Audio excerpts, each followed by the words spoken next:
TMS ಚುನಾವಣೆಯಲ್ಲಿ N K Bhat ತಂಡ ಗೆಲುವು ಜಿಲ್ಲೆಯ ಸಹಕಾರ ಕ್ಷೇತ್ರಕ್ಕೆ ನೈತಿಕ ಶಕ್ತಿ ನೀಡಿದೆ ಎಂದು ಸಂಸದ ವಿಶ್ವೇಶ್ವರ ಹೆಗಡೆ ಕಾಗೇರಿ ಅಭಿಪ್ರಾಯಪಟ್ಟರು. ಅವರು ಯಲ್ಲಾಪುರ ಪಟ್ಟಣದ ಟಿಎಂಎಸ್ ಸಭಾಭವನದಲ್ಲಿ ಅಧ್ಯಕ್ಷ ಎನ್ಕೆ ಭಟ್ ಹಾಗೂ ನಿರ್ದೇಶಕ ಮಂಡಳಿಯ ಟಿಎಂಎಸ್ ಸದಸ್ಯರಿಗೆ ಹಾಗೂ ಹಿತೈಷಿಗಳಿಗೆ ಹಮ್ಮಿಕೊಂಡ ಅಭಿನಂದನಾ ಸಭೆಯನ್ನು ಉದ್ಘಾಟಿಸಿ ಮಾತನಾಡಿದರು. ಸಹಕಾರ ಸಂಘಗಳು ಜನರೊಂದಿಗೆ ಭಾವನಾತ್ಮಕ ಸಂಬಂಧ ಹೊಂದಿದೆ. ಸಂಸ್ಥೆಯ ಬಗ್ಗೆ ಭಾವನೆ ಹೊಂದಿದ ಜಾಗೃತ ಸದಸ್ಯರಿರುವ ಕಾರಣಕ್ಕೆ ಟಿಎಂಎಸ್ನಲ್ಲಿ ಎನ್ಕೆ ಭಟ್ ತಂಡಕ್ಕೆ ಗೆಲುವು ದೊರೆತಿದೆ. ಸಹಕಾರ ರಂಗದಲ್ಲಿ ರಾಜಕೀಯ ಪ್ರವೇಶ ಬೇಡ ಎನ್ನುತ್ತಲೇ ರಾಜಕೀಯ ಮಾಡುವವರಿಗೆ ತಕ್ಕ ಉತ್ತರ ಈ ಫಲಿತಾಂಶ ನೀಡಿದೆ ಎಂದು. ಅಡಿಕೆ ಬೆಳೆಗಾರರ ಹಿತ ಕಾಯಲು ಸದಾ ಬದ್ಧ. ಪಾರಂಪರಿಕ ಅಡಿಕೆ ಬೆಳೆಗಾರರಾದ ನಾವು ಕೇವಲ ಅಡಿಕೆಗಳನ್ನ ಮಾತ್ರ ನೆಚ್ಚಿಕೊಳ್ಳದೆ ಪರ್ಯಾಯ ಬೆಳೆಗಳತ್ತ ಗಂಭೀರವಾಗಿ ಗಮನ ಹರಿಸಬೇಕಾಗಿದೆ ಎಂದರು. ನಿಮ್ಮ ಸ್ಪಷ್ಟ ನಿಲುವನ್ನ ಸದಾಕಾಲ ವ್ಯಕ್ತಪಡಿಸಿದ್ದೀರಿ. ಎಷ್ಟೆಷ್ಟು ಗೊಂದಲಗಳು ಏನೇನಾಯಿತು ಅಂತ ಗೊತ್ತಿದೆ ನನಗೆ. ಆದರೆ ಎಲ್ಲವನ್ನೂ ಸಮಚಿತ್ತದಿಂದ ಎನ್ಕೆ ಭಟ್ರ ತಂಡ ಇರಬಹುದು, ಟಿಎಂಎಸ್ನ ಹಿತೈಷಿಗಳಿರ್ಬೋದು, ನೀವೆಲ್ಲರೂ ಅದನ್ನು ಎದುರಿಸಿ ಮತ್ತು ಅಗತ್ಯ ಬಂದರೆ ಹೋರಾಟ ಮಾಡಿ ನಾವು ಜಯಗಳಿಸ್ತೀವಿ ಅನ್ನೋ ಸಂದೇಶ ಸ್ಪಷ್ಟವಾಗಿ ಕೊಟ್ಟಿದ್ದೇವೆ. ನಾನು ಸಭಾಧ್ಯಕ್ಷನಾಗಿ ಕೆಲಸ ಮಾಡಿದಂಥವ್ರು. ಪ್ರಜಾಪ್ರಭುತ್ವದ ಉಳಿವು ಎಲ್ಲಿದೆ ಅಂತ ಕೇಳಿದ್ರೆ ಒಬ್ಬ ಜಾಗೃತ ಮತದಾರರಲ್ಲಿ ಇದೆ ಅಂತ ನಾವೆಲ್ಲರೂ ಹೇಳ್ತೇವೆ.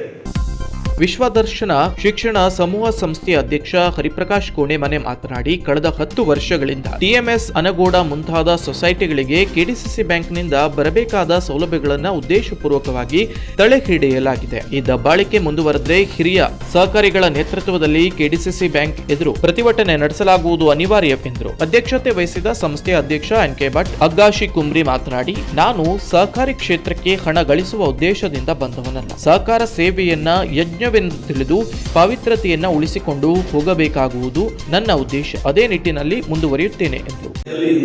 ಅವರು ಶಿರಸಿ ಹೋಗುವಂತ ಸಂದರ್ಭದಲ್ಲಿ ಹುಬ್ಬಳ್ಳಿಯಲ್ಲಿ ಲ್ಯಾಂಡ್ ಆದ ತಕ್ಷಣ ಏನ್ ನಡೀತಾ ಇದೆ ಎಲ್ಲ ಹೀಗೀಗಾಗ್ತಾ ಇದೆ. ಸ್ವಾಮಿಗಳು ಹೇಳಿದ್ದಾರೆ, ಆದರೆ ನಾರಾಯಣ ಭಟ್ರು ಯಾವುದನ್ನು ಕೇಳುವ ಸ್ಥಿತಿಯಲ್ಲಿ ಇಲ್ಲ.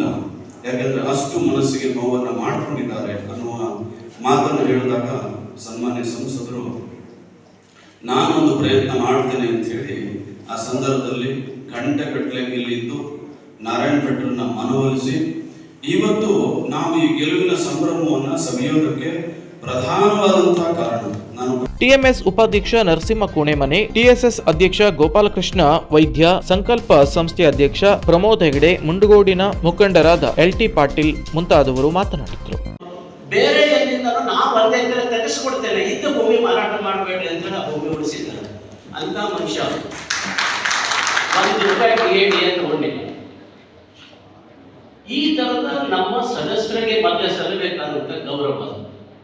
ಎರಡನೇದು, ಯಲ್ಲಾಪುರದ ಈ ಒಂದು ಐತಿಹಾಸಿಕ ಚುನಾವಣೆ ಕಲಿಸಿದಂತ ಪಾಠ ಏನು ಅಂತಂದ್ರೆ, ಇನ್ನೂ ಭಾರತದ ಡೆಮಾಕ್ರಸಿಯಲ್ಲಿ, ಪಾರ್ಲಿಮೆಂಟರಿ ಡೆಮಾಕ್ರಸಿಯಲ್ಲಿ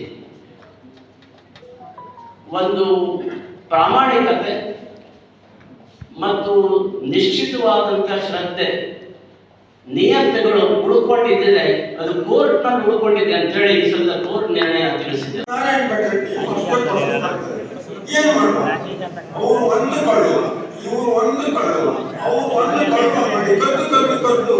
ನಮ್ಮ ಬಹುಮತವನ್ನು ಕಡಿಮೆ ಮಾಡಿಕೊಳ್ಳುವಂತ ಒಂದು ಪ್ರಯತ್ನ ನಡೆಯಿತು. ಆವಾಗ ನಮಗೆ 9 ಉಳಿದು 14ರಲ್ಲಿ 9 ನಾವು ಏನ್ ಮಾಡಿದ್ದೇವೆ, 9 ಆದರೆ 9.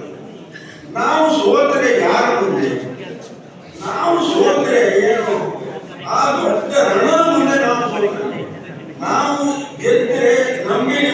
ಹಿರಿಯ ಕೃಷಿಕ ನಾರಾಯಣ್ ಜಡ್ಡಿಪಾಲ್, ಪ್ರಮುಖರಾದ ರಾಘವೇಂದ್ರ ಭಟ್, ಆರ್.ವಿ. ಹೆಗ್ಡೆ ಇತರರು ಇದ್ದರು. ವೇದಾ ಭಟ್ ಪ್ರಾರ್ಥಿಸಿದ್ರು. ನಿರ್ದೇಶಕ ವೆಂಕಟರಮಣ ಭಟ್, ಕಿರ ಕುಂಬತ್ತಿ, ಪ್ರಭಾರ ಮುಖ್ಯ ಕಾರ್ಯನಿರ್ವಹಣಾಧಿಕಾರಿ ಸಂದೀಪ್ ಹೆಗ್ಡೆ, ವಿಟಿ ಹೆಗ್ಡೆ, ತೊಂಡೆಕೆರೆ, ವಿನಾಯಕ್ ಮೆಣಸುಮನೆ ನಿರ್ವಹಿಸಿದ್ರು. ವೀಕ್ಷಕ ಮಹಾಪ್ರಭುಗಳೇ, ನಮ್ಮ ಚಾನಲ್ ಅನ್ನು ಸಬ್ಸ್ಕ್ರೈಬ್ ಮಾಡಿ, ಶೇರ್ ಮಾಡಿ, ಪ್ರೋತ್ಸಾಹಿಸಿ.